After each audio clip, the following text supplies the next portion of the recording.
We begin with the investigation into the death of Emily Pike. The 14-year-old girl was murdered and her remains were discovered near Globe.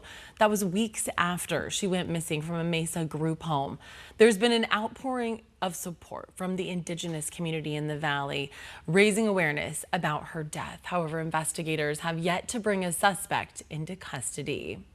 This morning, we're hearing from the Gila County Sheriff's Office as they continue to investigate Emily's brutal murder. 12 News journalist Bianca Bono has the details.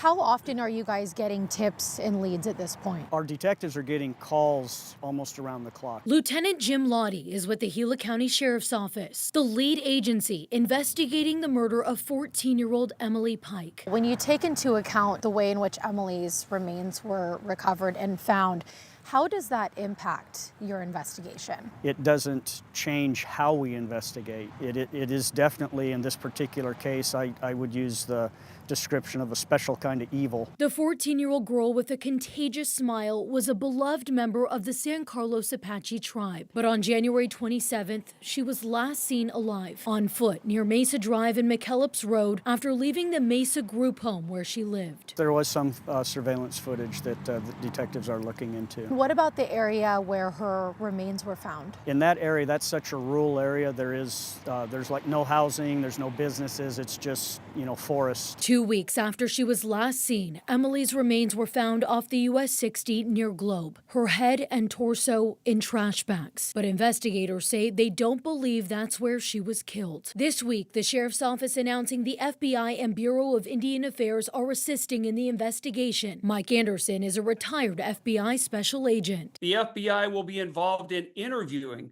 family, friends, acquaintances for information. Even the smallest breadcrumb can result in investigative leads. They will also be looking at her electronic footprint. Right now, there are no persons of interest, suspects, or arrests. Some of Emily's remains remain missing, though investigators have stated there is no active threat to the public. Given the fact that the person or people who did this are still out there, how can you assure public safety? There isn't anything that we can point to say that, yes, there is a threat. We don't know yet, who our suspects are or the person of interest. Emily's murder sending shockwaves throughout Indian country, sparking a greater conversation about missing and murdered Indigenous women, sharing Emily's name and story to ensure she is not forgotten. The detective shared with me they're getting a lot of calls from people that are like, please don't let this case die, keep looking, and a lot of concern and care. And that's one of the things I would say to the people out there. Yes, we appreciate the concern and the care, and we have just as much as we pursue this investigation. And that was Bianca Bono reporting. Emily's cause of death is still being investigated by the ME's office.